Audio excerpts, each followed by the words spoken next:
All right, okay. Let's see what this guy has to say. An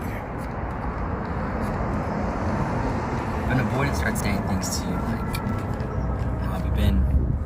Because they won't reach out directly with like, hey, I'm sorry, we should, I've been thinking about this and we should get back together. But they'll reach out to like, how have you been? I've been thinking about you. This reminds me of you. Things like this. This is known as a breadcrumb. Okay, breadcrumbs aren't always a genuine bid for connection. Sometimes they're feeling lonely. Sometimes they're missing you. By the way, if you're not following me, give me a follow. Let me know how long you've been in contact for, what you're going through the comments, and if you're coaching, it's in the bio. But an avoidant will definitely reach out eventually when they start to feel lonely, but it's kind of just to see if they still have access, right? Now, your job in no contact is not to be focusing on them, wondering what they're doing, reaching out to friends.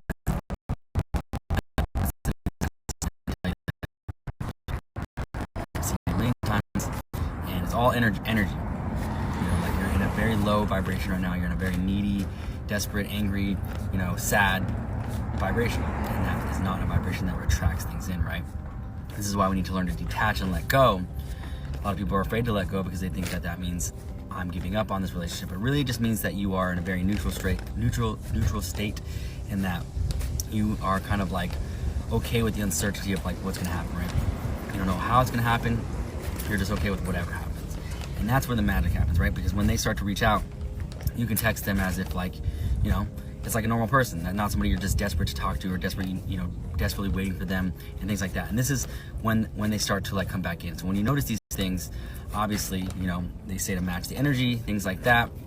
I like to say come clean. It depends on what you really want, but the whole point, not like come clean in the sense of like, hey, like you're reaching out, like what, kind of like what are you doing? What do you want? What are you doing?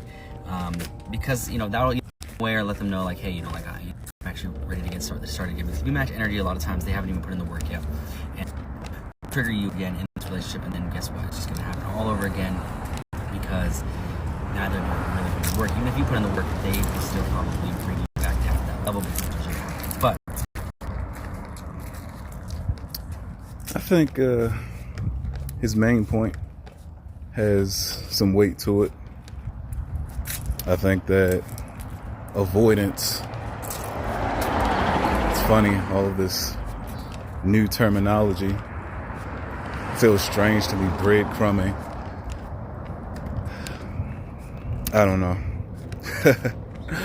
But I feel like people who do those types of things will check in with, hey, the song reminded me of you. How have you been? Where have you been? What's been going on? As he said, there are times when it's genuine, and there are other times where it's disingenuine. It's quite peculiar to me that some people think in that way. Almost like they have to have the high ground. Like, oh, such and such, she used to be on me all the time. I bet I can still get in there. Let me see. It's just a weird game, like a game within a game. A weird way to game. I'm tempted to say the system, but I don't know if you could call love and relationships a system. But it's just quite odd to me. Quite odd that people do those things, but they do. But my whole thing is, do you want to be aligned with or in contact with the type of person who will resort to that type of behavior? Is that something that is even worth your time? Maybe if you're young, perhaps you might say, oh no, it's worth it. She's a baddie. Or, if you're a girl, like, oh my God, he's so hot. Like, I don't care. If you're young, that is.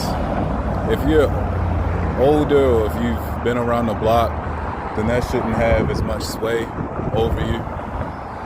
Appearance, or if you're a lady, the way that he talks and his attitude, it still comes down to that, but it shouldn't have you acting completely out of character just for an opportunity to be with someone. But to tie that back to the main point, I think that there are a lot of people out there who are lonely. Good people are lonely, and also not so good people are also lonely. And it's up to you as the individual to know who you're dealing with, know what you're dealing with. In my own experience, I've experienced both. I've experienced an old friend who genuinely wanted to reconnect after a long time. Just wanted to see how I was doing.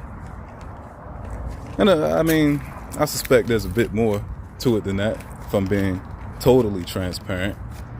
But my main point is a genuine interaction that led to other genuine interactions. And I've also had the flip side. Another, what I thought was a friend, an old acquaintance, wanted to check back in, see how I was doing, but just the vibe was off. Like checking to see, like, almost like going in an open house or something, like, hey, what y'all got in here? I remember this house, it didn't used to be like this. What y'all got now? They remodeled the kitchen. Okay, I see. I don't think it's as good as it was before, but okay. Just weirdo type energy, weirdo type vibes, just strange foolishness. And that's not something that in my own life I'm willing to allow. I'm willing to put up with. I'll keep it cordial. I'll speak. I believe that human beings are worth having conversation with or a brief interaction with. There are definitely circumstances where you'd be better off ignoring certain people who will reach out to you. But then there are other ones like, I'll be cordial, I'll be warm, but that's it. It's not going any further than that. So again, like I said, it's up to the individual. But as I also said, be mindful of the people that you keep in your life. Be mindful of the people who you keep in your circle. It's not worth it to be around anyone who engages in any type of manipulative games, or seems like, I don't know if it's just an online thing, because I hardly ever see it in person, so I'm guessing it's an online thing. But the type of people who seriously engage in these tit for tat techniques, it's no contact and this and that. There are certain rules of engagement. I can attest to that. But just, I don't know.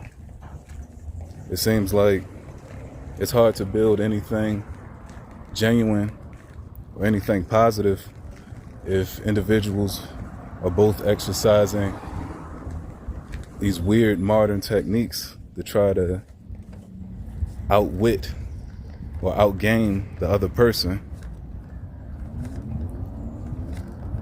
It's odd. It's very odd. But I won't talk your ear off. Not too long. If you like this video, go ahead and hit the like button. Don't be afraid to hit that hype. Subscribe, share. And I'll see you guys next time. Peace.